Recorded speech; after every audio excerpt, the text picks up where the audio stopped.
நீங்கள் பார்த்து கொண்டிருப்பது உங்கள் ஜாஷுவா டிவி. சகல ஜனங்களுக்கும் நற்செய்தி.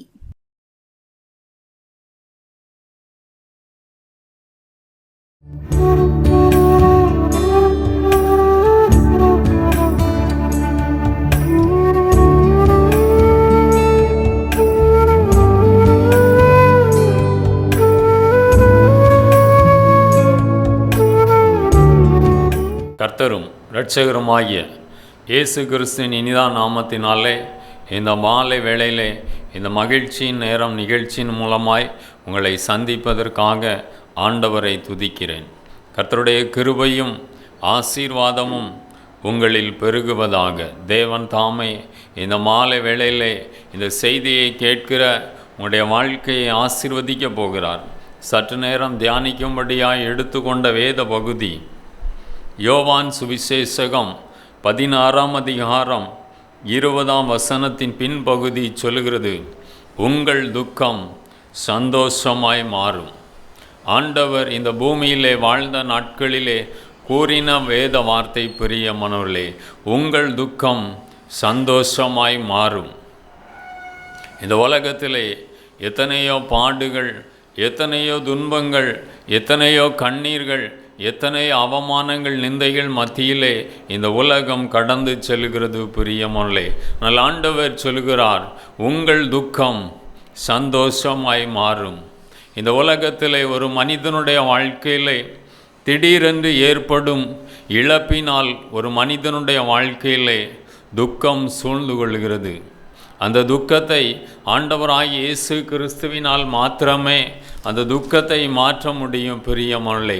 இழப்பினால் ஏற்படும் துக்கம், ஒரு மனிதனுக்கு வேலை இல்லை என்று சொன்னால் அந்த மனிதனுடைய வாழ்க்கை துக்கமாய் போய்விடுகிறது.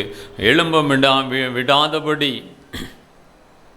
சத்துரு அந்த மனிதனுடைய வாழ்க்கையிலே போராடுகிறான் பிரியமல்லே. வேலை இல்லாததினால் ஏற்படும் துக்கம், ஒரு மனிதனுடைய வாழ்க்கையிலே குழந்தை இல்லை என்று சொன்னால் அந்த குழந்தை பாக்கியம் இல்லாதபடினாலே அந்த மனிதனுடைய வாழ்க்கையிலே துக்கம் சூழ்ந்து கொள்ளுகிறது. அந்த மனிதனுடைய வாழ்க்கையிலே குழந்தை இல்லாதபடினாலே ஏற்படுகிற துக்கம் பிரியமல்லே. ஒரு மனிதனுடைய வாழ்க்கையிலே கடனை அடைக்க முடியவில்லை என்று சொன்னால் துக்கம் சூழ்ந்து கொள்ளுகிறது. இந்த துக்கத்தை ஆண்டவர் மாற்றும்படியாய் இந்த மாலை வேளையிலே அவர் கடந்து வந்திருக்கிறார் பிரியமல்லே. இந்த நாளிலே உங்களை பார்த்து சொல்கிறார், உங்கள் துக்கம் சந்தோஷமாய் மாறும். இந்த சீஷருடைய வாழ்க்கையிலே பிரியமல்லே, ஆண்டவரை கல்வாரி சிலுவையில் அடித்து கொலை செய்தார்கள். 3ஆம் நாளிலே உயிர்த்தெழுந்த கிறிஸ்து தன்னுடைய சீஷர்களுக்கு காட்சி கொடுத்தார் பிரியமானவர்களே. சீஷர்கள் உயிருக்கு பயந்து வீட்டை பூட்டிக்கிட்டு, கதவை பூட்டிக்கிட்டு வீட்டுக்குள்ளே உட்கார்ந்துட்டாங்க பிரியமானவர்களே. என்ன செய்வதென்று தெரியவில்லை சீஷர்களுக்கு. அந்த இடத்திலே ஆண்டவர் கடந்து வந்தார் பிரியமானவர்களே. சீஷருடைய அந்த துக்கத்தை சந்தோஷமாய் மாற்றி அவர்களை வெளியே இந்த உலகத்திலே தன்னுடைய வேலையை செய்வதற்காக ஆண்டவர் கொண்டு வந்தார். அந்த ஆண்டவர் சொல்கிறார், இந்த நாளிலே உங்களை பார்த்து உங்கள் துக்கம் சந்தோஷமாய் மாறப்போகிறது. குழந்தை இல்லை என்று சொல்லி கலங்கி இந்த செய்தியை கேட்டுக்கொண்டிருக்கலாம். கடனை அடைக்க முடியவில்லை என்று சொல்லி இந்த செய்தியை கேட்டுக்கொண்டிருக்கிறான். வேலை இல்லை என்று சொல்லி கேட்டுக்கொண்டிருக்கலாம் பிரியமானவர்களே. கர்த்தர் இந்த மாலை வேளையிலே உங்களுடைய வாழ்க்கையிலே ஒரு அற்புதத்தை செய்யும்படியாய் பரலோகத்தின் தேவன் கடந்து வந்திருக்கிறார் பிரியமல்லே. ஆண்டவர் சொல்லுகிறார், உங்கள் துக்கம் சந்தோஷமாய் மாறும். உடைய கண்ணீரை ஆண்டவர் துடைக்க போகிறார். உடைய ஏக்கத்தை நிறைவேற்ற போகிறார். பரலோகத்தின் தேவன் கடந்து வந்திருக்கிறார் பிரியமல்லே. யோவான் சுவிசேஷகம் 20ஆம் அதிகாரம் 20ஆம் வசனத்திலே வேதம் சொல்கிறது, யோவான் 20:20 வேதம் சொல்கிறது, வாரத்தின் முதல் நாளாகிய அன்றைய தினம் சாயங்கால வேளையிலே சீஷர்கள் கூடி வந்த இடத்திலே யூதர்களுக்கு பயந்ததினால் கதவுகள் பூட்டியிருக்கையில் இயேசு வந்து நடுவே நின்று உங்களுக்கு சமாதானம் என்று சொன்னார். ஆண்டவர் ஒரு மனிதனுடைய வாழ்க்கையிலே கடந்து வரும் பொழுது மாத்திரமே அந்த மனிதனுடைய வாழ்க்கையிலே நிரந்தர சந்தோஷமும் சமாதானமும் நிலவும். பிரியமானவர்களே, மெய்யான சமாதானத்தை கொடுக்கும்படி ஆண்டவர் இயேசு கிறிஸ்து இந்த பூமியிலே கடந்து வந்தார். பிரியமானவர்களே, இந்த சீஷர்கள் உயிருக்கு பயந்து போய் கதவை பூட்டிக்கிட்டு வீட்டுக்குள்ள உட்கார்ந்து இருக்கையிலே பிரியமானவர்களே, இயேசு வந்து நடுவே நின்று உங்களுக்கு சமாதானம் என்று சொன்னார். அந்த சமாதானத்தின் தேவன் இந்த மாலை வேளையிலே உங்களுக்கு ஒரு சமாதானத்தை கொடுக்கும்படி, உங்களை ஆசீர்வதிக்கும்படி கடந்து வந்திருக்கிறார். பிரியமானவர்களே, ஆண்டவர் இந்த உலகத்திலே கடந்து வந்த நாட்களிலே அநேக அற்புதங்களை செய்தார், அதிசயங்களை செய்தார். பிரியமானவர்களே, மத்தேயு 4:23, 24 வசனங்களிலே வேதம் சொல்கிறது, சகல வியாதிகளையும் சகல நோய்களையும் நீக்கி அவர் குணமாக்கினார். அவரால் சொஸ்தமடையாத வியாதிகள் ஒன்றுமே இல்லை. பிரியமானவர்களே, எல்லா வியாதிகளையும் ஆண்டவர் குணமாக்கினார். வியாதியை சுமந்து சுமந்து இளைத்து போய் இந்த செய்தியை கேட்டுக்கொண்டிருக்கலாம். ஆண்டவர் இந்த நாளிலே உங்களுக்கு ஒரு அற்புதத்தை செய்யும்படி இந்த மாலை வேளையிலே கடந்து வந்திருக்கிறார். பிரியமானவர்களே, இந்த மாலை வேளையிலே உடைய வியாதி படுக்கையை மாற்றப் போகிறார். நீங்கள் இப்பொழுதே எழும்பி நடக்கிற அளவில் கர்த்தர் உங்களுடைய வாழ்க்கையிலே அற்புதம் செய்ய போகிறார். பிரியமானவர்களே, வியாதியினாலே மன நொந்து போய் இந்த செய்தியை கேட்டுக்கொண்டிருக்கலாம். கர்த்தர் வியாதியை மாற்றும்படி கடந்து வந்திருக்கிறார். உங்களுடைய துக்கம் இந்த நாளிலே சந்தோஷமாய் மாறப்போகிறது. பிரியமானவர்களே, அந்த பரலோகத்தின் தேவன் நம் மத்தியிலே கடந்து வந்திருக்கிறார்.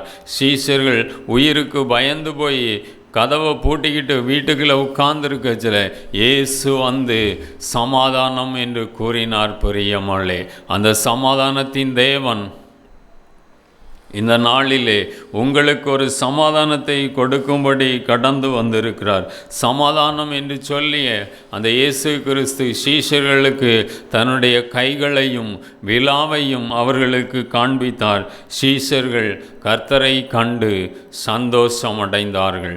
இந்த கிறிஸ்து உங்களுடைய உள்ளத்திலே வரும் பொழுது மெய்யான விடுதலை, மெய்யான சந்தோஷம், மெய்யான ஒரு சமாதானத்தை கொடுத்து கர்த்தர் இந்த நாளிலே உங்களை ஆசீர்வதிக்க போகிறார்.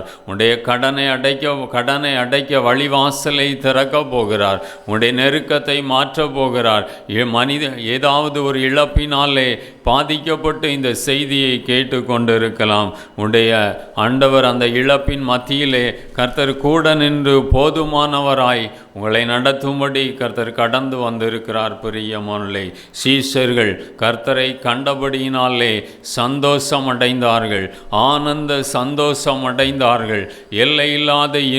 எல்லையில்லாத சந்தோஷம், மன மகிழ்ச்சி அவர்களை சூழ்ந்து கொண்டது. பிரியமானவர்களே, இயேசு அந்த சீஷர்களை பார்த்து சொன்னார், எவருடைய பாவங்களை மன்னிக்கிறீர்களோ அவைகள் மன்னிக்கப்படும் என்று சொல்லி பரிசுத்த ஆவியை அவர்கள் மீது ஊதி பிரியமானவர்களே, உலகமெங்கும் போய் சர்வ சிருஷ்டிக்கும் என்னுடைய சுவிசேஷத்தை பிரசங்கியுங்கள் என்று சொல்லி சீஷர்களை பலப்படுத்தி கர்த்தர் அனுப்பினார். லூக்கா 24:19 சொல்லுகிறது, அவர் செய்கையிலும் வாக்கிலும் வல்லமையுள்ள தீர்க்கதரிசியாய் இருந்தார். பிரியமானவர்களே, அவருடைய வார்த்தையிலே வல்லமை இருந்தது, அவருடைய வார்த்தையிலே ஜீவன் இருந்தது.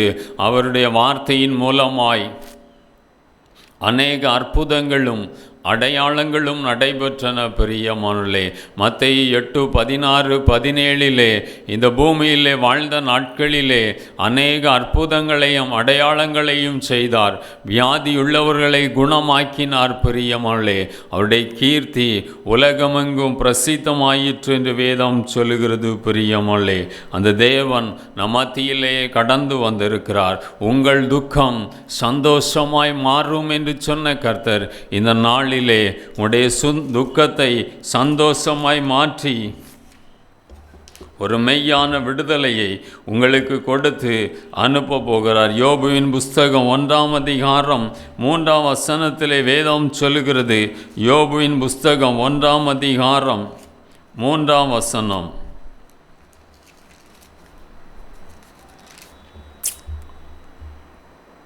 பிரியமானவர்களே, இந்த யோபுவினுடைய வாழ்க்கையிலே ஊத் தேசத்திலே வாழ்ந்து வருகிறான். இன்றைக்கு இருக்கிற ஈராக் பட்டணத்திலே வாழ்ந்து வருகிறான். பிரியமானவர்களே, இந்த யோபுவுக்கு ஆயிரமான ஆடு மாடுகள் கழுதைகள் என்று சொல்லி அவன் கர்த்தரால் ஆசீர்வதிக்கப்பட்டு அந்த பட்டணத்திலே மிகுந்த செல்வந்தனாய் வாழ்ந்து வருகிறான். பிரியமானவர்களே, அவனுக்கு 10 பிள்ளைகள் இருந்தார்கள். ஒரு நாளிலே சாத்தான் வந்து யோபுவினுடைய பக்கத்திலே நிற்கிறான். பிரியமானவர்களே, ஆண்டவர் கேட்கிறார், என் தாசனாகிய யோபுவின் மேல் கவனம் வைத்தாயோ என்று சொல்லி.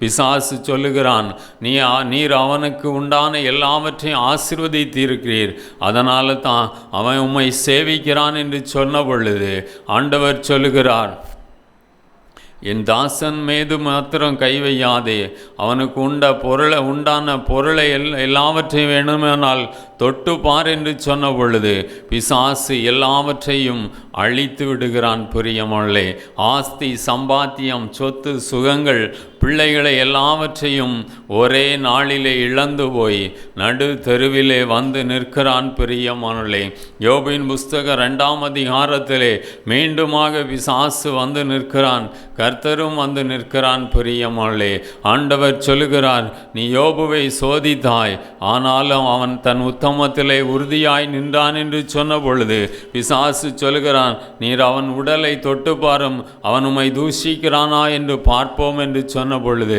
ஆண்டவர் அவனுடைய ஜீவனை மாத்திரம் தொடாத என்ன உன்னால் முடிந்ததை செய்துவார் என்று சொல்லி கடந்து போய்விட்டார். பிரியமானவர்களே, பிசாசு அந்த யோபுவினுடைய சரீரத்தை தொட்டபடியினாலே உடம்பெல்லாம் பருக்களால் வாதிக்கப்பட்டு ஒரு ஓட்டை எடுத்து சுரண்டி கொண்டிருக்கிறான். பிரியமானவர்களே, யோபுவினுடைய சிநேகிதர் வந்து அவனுக்கு ஆறுதல் சொல்ல நிற்கிறார்கள். துக்கத்தின் மேல் துக்கம் அவனை சூழ்ந்து கொண்டது. யோபுவின் புஸ்தகம் 2ஆம் அதிகாரம் 12ஆம் வசனத்திலே வேதம் சொல்கிறது,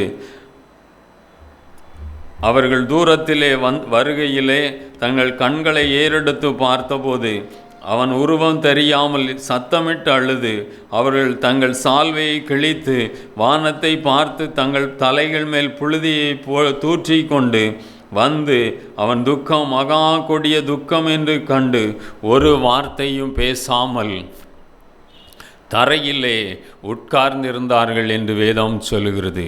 யோபுவினுடைய சிநேகிதர்கள் அவனுக்கு ஆறுதல் சொல்லும்படியாய் கடந்து வந்தார்கள். பிரியமானவர்களே, இந்த யோபுவினுடைய துக்கம் மகா கொடிய துக்கம் என்று கண்டபொழுது ஒரு வார்த்தையும் பேச முடியாமல் தரையிலே அமர்ந்திருந்தார்கள். பிரியமானவர்களே, ஆண்டவர் ஏசாயா தீர்க்கதரிசன புஸ்தகம் 60ஆம் அதிகாரம் 20ஆம் வசனத்திலே வேதம் சொல்லுகிறது, உன் துக்க நாட்கள் முடிந்து போகும் என்று சொல்லி. கஷ்டப்பட்டு கலங்கி கண்ணீரோடு இந்த செய்தியை கேட்டுக்கொண்டிருக்கலாம். இந்த நாளிலே உங்களுடைய துக்கம் சந்தோஷமாய் மாறப்போகிறது. யோபுவினுடைய துக்கத்தை சந்தோஷமாய் மாற்றும்படி கர்த்தர் கடந்து வந்தார். பிரியமானவர்களே, ஒரே நாளிலே 10 பிள்ளைகளை இழக்கிறான், ஆஸ்தி சம்பாத்தியம் எல்லாவற்றையும் இழக்கிறான். யோபு அந்த ஊத் தேசத்திலே மிகவும் கனவானாய் வாழ்ந்து வந்தான், செல்வ செழிப்போடு சீமானாய் வாழ்ந்து வந்தான். பிரியமானவர்களே, ஒரே நாளிலே எல்லாவற்றையும் இழந்தான். ஆனால் ஆண்டவருக்காக வைராக்கியமாய் நின்றான். பிரியமானவர்களே, ஆண்டவர் அவனை இரண்டத்தனையாய் ஆசீர்வதித்தார். உங்கள் துக்கம் சந்தோஷமாய் மாறும் என்று சொன்ன கர்த்தர், ஆண்டவருக்காக நீங்கள் எழும்பி பிரகாசிக்க போகிறீங்க. உங்களுடைய வாழ்க்கையின் எல்லைகள் மாறப்போகிறது. உங்களை ஆசீர்வதிக்கும்படி பரலோகத்தின் தேவன் கடந்து வந்திருக்கிறார் பிரியமுள்ளே. சீக்கிய மதத்தை சார்ந்தவர் சாது சுந்தர் சிங் பிரியமுள்ளே. ஒரு சமயம் இமயமலையிலிருந்து வட இந்திய பகுதியிலே இமயமலையிலிருந்து நேபாள நாட்டிற்கு ஊழியத்திற்காக கடந்து சென்றார் பிரியமுள்ளே. அங்குள்ள புத்த மத குருக்கள் மத்தியிலே அவர் ஊழியத்திற்காக கடந்து சென்றார். அங்கு அவருக்கு ஊழியம் செய்ய விடாதபடி கதவுகள் அடைக்கப்பட்டன. ஒரு மரத்திலே வைத்து அவரை கட்டி வைத்து பூட்டு போட்டுவிட்டு மரத்திலே கட்டி வைத்துவிட்டு கடந்து சென்று விட்டார்கள். இரவு முழுவதும் பனி பெய்யும் பிரியமானே. வட இந்திய பகுதியிலே குளிர் அதிகமாக இருக்கும். அந்த குளிரின் மத்தியிலே இவர் ஆண்டவரை பாடி துதித்து கொண்டு தேவ பிரசன்னத்திலே அமர்ந்து அப்படியே அயர்ந்து போய் தூங்கிவிட்டார். விடியற் காலையிலே அவர் எழுந்திருக்கும் பொழுது அந்த பூட்டு தெரிபட்டது. மீண்டுமாக அந்த நேபாள தேசத்திலே கர்த்தருடைய வார்த்தையை அவர் அறிவித்தார். பிரியமானவர்களே, உடைய துக்கம் சந்தோஷமாய் மாறும் என்று சொன்ன கர்த்தர் இந்த மாலை வேளையிலே அவர் கடந்து வந்திருக்கிறார். இந்த நாளிலே உங்களுக்கு ஒரு அற்புதத்தை செய்யும்படி கடந்து வந்திருக்கிறார். பிரியமானே, உடைய வியாதி படுக்கையை மாற்றப் போகிறார். வியாதி பலவீனங்கள் மாறப்போகிறது. வியாதியை சுமந்து சுமந்து இழைத்து போய் இந்த செய்தியை கேட்டுக்கொண்டிருக்கலாம். கர்த்தர் இந்த நாளிலே உங்களுக்கு ஒரு அற்புதத்தை செய்யும்படி கடந்து வந்திருக்கிறார். உடைய துக்கம் சந்தோஷமாய் மாறப்போகிறது. நாம் ஜெபிக்க போகிறோம். தேவ பிரசன்னம் நம்மை நிரப்ப போகிறது. வியாதியோடு இந்த செய்தியை கேட்டுக்கொண்டிருப்பீர்களானால் கர்த்தர் இந்த நாளிலே உங்களுக்கு ஒரு அற்புதத்தை செய்யும்படி கடந்து வந்திருக்கிறார். உடைய வேதனை மாறப்போகிறது. உடைய கண்ணீரை துடைக்க போகிறார். உடைய ஏக்கத்தை நிறைவேற்ற போகிறார். பிரியமானே, உங்களுடைய வாழ்க்கையில் காணப்படும் எல்லா பிரச்சனைகளும் மாறி போகும். சத்துரு போராடுகிற எல்லா போராட்டத்திலிருந்து மெய்யான விடுதலையை கொடுத்து கர்த்தர் ஆசீர்வதிக்க போகிறார். நாம் ஜெபிக்கலாம். பரிசுத்தமுள்ள பரலோகத்தின் பிதாவே, ஆண்டவரே, இந்த மாலை வேளைக்காய் ஸ்தோத்திரம். இந்த செய்தியை கேட்டுக்கொண்டு இருக்கிற உடைய பிள்ளைகளுடைய வாழ்க்கையிலே கர்த்தர் அற்புதம் செய்வீராக. உங்கள் துக்கம் சந்தோஷமாய் மாறும் என்று சொன்ன கர்த்தர் உம்முடைய பிள்ளையுடைய வாழ்க்கையிலே காணப்படுகிற எல்லா துக்கமான காரியங்களும் சந்தோஷமாய் மாற்றி கொடுப்பீராக. எல்லா வியாதி பலவீனங்கள் மாறி போகட்டும். அற்புதத்தின் காரணம் உம்முடைய பிள்ளைகளை இப்பொழுது தொடுவதாக. Heal the name of Jesus. கர்த்தருடைய குணமாக்கும் வல்லமை தொடுவதாக. தரித்திரங்கள் மாறி போகட்டும். வறுமைகள் மாறி போகட்டும். இல்லாமையில் ஒளிந்து போகட்டும். செழிப்பையும் சேமத்தையும் கொடுப்பீராக. கர்த்தருடைய பிள்ளைகளை ஆசீர்வதியும், மேன்மைப்படுத்தும், கனப்படுத்தும். நசரேனாகிய இயேசுவின் நாமத்தில் ஜெபிக்கிறேன் நல்ல பிதாவே. ஆமேன், ஆமேன். கர்த்தர் தாமே உங்களை ஆசீர்வதிப்பாராக. ஆமேன்.